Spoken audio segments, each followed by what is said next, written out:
Hello, gorgeous people. These are all my thoughts and opinions based on information out in the public domain. Please do your own research, and this is a platform for us to discuss many things. Well, Harry gave that nauseating speech at the UN. And I was wondering, why did Harry give that speech at the UN where he, of course, exploited his own mother's death, the memory of his own mother, basically trashed another country's political decisions or justice laws, because he's criticizing misinformation and the rights of the people being taken away, clearly because of the abortion reversal.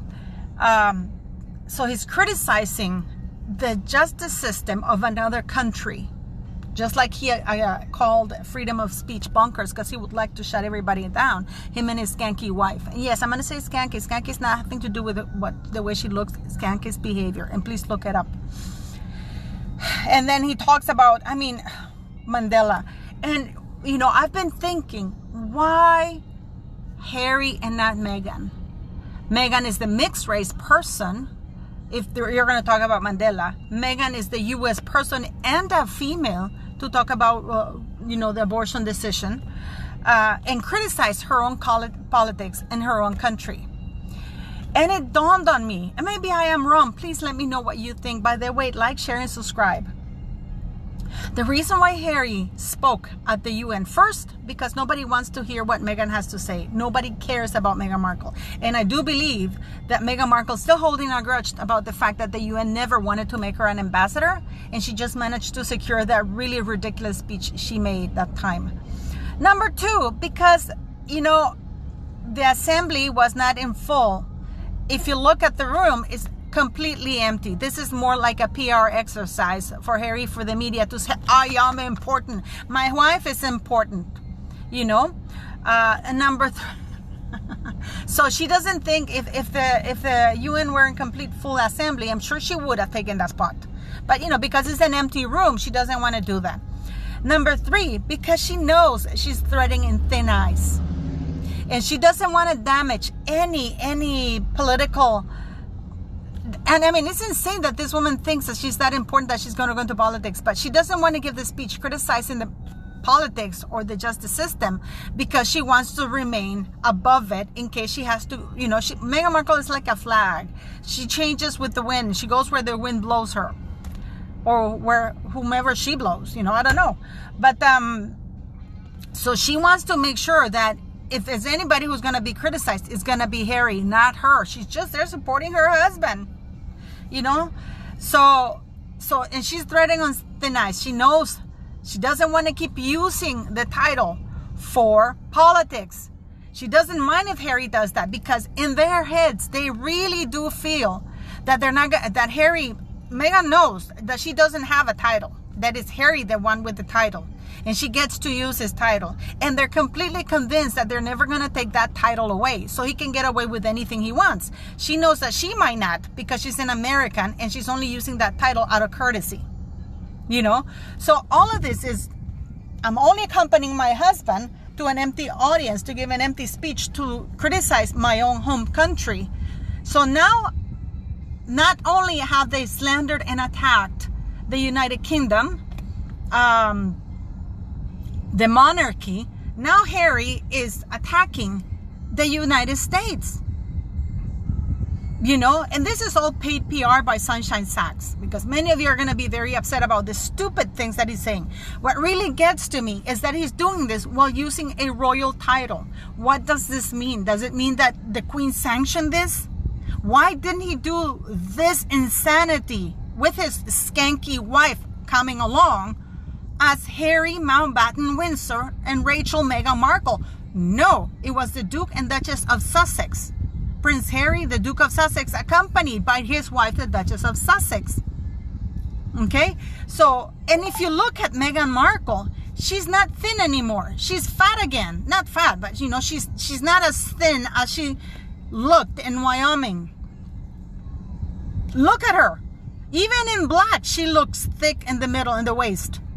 So now we're supposed to think that from 4th of July till now, this woman gained back about 10 pounds, especially around the waist. I mean, what do you guys think? It's something, I mean, do you think I'm off the topic? I really do think that this was done purposely to keep Meghan Markle's image pure, clean, out of controversy, because if anybody's going to get the slack, it's going to be Harry. And also because I really think that the UN wants nothing, they don't want to hear anything Meghan Markle has to say. But it's truly shocking to see Harry exploiting, oh, how happy he was to see his mother's picture with Mandela. Of course, because he has never met the man. This is a man who's absolutely a complete racist. But and it's so incredible how much he is like Prince Charles. Because Prince Charles cannot stop attacking political parties, meddling in politics. So this is why Harry feels also entitled to do so. Because he can point a finger at his father. And this is why it's so important for the royal family to remain neutral. This is why the Queen, there's never going to be anybody else like the Queen who remained above politics. But it's quite a dangerous precedent, sending or having Harry go to the United Nations, even if there's nobody in session and it's an informal gathering. And as you can see, there's barely like 10, 12 people sitting there. Even so, it still made the news as Harry giving a keynote speech at the United Nations, attacking another country, a country where he's living, that the United States has relationships with. That is such a terrible thing to do. And he's doing all of this alongside Meghan Markle, using the royal title. So what do you guys think? I really do think it's about time that the Queen, that Parliament in the United Kingdom, strip this mother effer from any titles and make it really, really clear. If they don't want to do that, they can do the same thing as the HRH, that he cannot use the titles in public anymore. That if he wants to do business or if he wants to do anything, and it's not abeyance, just tell him to stop using the titles. That if he wants to use the titles for business or anything, he can't do that. It will have to be his own name, Henry Mountbatten Windsor, just like his kids. You know. So what do you guys think? First of all, it's an unbelievable. This is really from diplomacy point of view, very, very, very terrible to have a royal using a title addressing the United Nations, trashing a country that he's residing in, and trashing whatever you may feel about the laws in the United States. Those are their laws, and they have to respect it. Just like he hates freedom of speech, Meghan hates freedom of speech. Why? Because it calls her out on the lies. You're not allowed to call her out on the lies. Now I'm going to say something, because I've gotten a lot of slack about me wanting my ex-husband to be held accountable for all the abuse. I got a comment from a lady saying, why can't you be gracious and not trash him because you may cause harm to his livelihood? To that lady or the person, I will say the following. For 8.5 years, it's still ongoing, my life has been destroyed, and that of my child. My ex-husband never paid 1 cent of child support ordered, which is why he fled the country. He didn't care whether I had to. You had no idea what my son, I was working.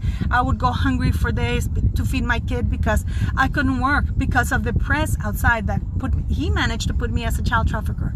Sorry, I get emotional about it, but it's the truth. To this day, I'm still getting that, and I'm still getting a lot of hatred. But it seems that people are upset about holding abusive people accountable. The only way abusive people are going to stop is to hold them accountable. And by the way, neither the Norwegian government nor my ex-husband, in spite of the fact that I won all the court cases, have ever apologized to me. If anything, nor my son. They destroyed my son's childhood. My son spent all his life, 18 years in court, because my ex-husband wanted to declare him insane. And they have never apologized, ever. And if anything, they're angry that not only have I won all the court cases outside of Norway, but I also won it out inside of Norway. 7 judges. So to that lady, I'm gonna say, or to the person who keeps sending me those comments, accountability is a good thing. It's called justice. To this day, he hasn't been let go of the Ministry of Foreign Affairs. He's enjoyed his life. He continues enjoying it. I have to rebuild. I don't know if you guys know, but it's like when somebody throws a bomb at you. I mean, the person who the bomb was thrown at, you have to, if you survive it, you have to pick up the pieces, and they never patch up nicely afterwards. So But what do you guys think about Harry and Meghan Markle? Meghan Markle walking hand in hand, and of course ahead of Harry. She's not walking behind or anything. It's hand in hand, and wearing black, and she looks thick. She doesn't look thin, does she? Unless she has some sort of wiring devices around her stomach that whenever she goes out, she looks thick because she has to have those devices in order to film whatever it is that they're filming. But yeah, I really do think that they chose Harry. Meghan chose Harry because the UN would not have her speak. And number two, because if anybody's going to be attacked, it's going to be Harry, because she wants to keep her options open in case her political views change in the future. Please let me know what you guys think.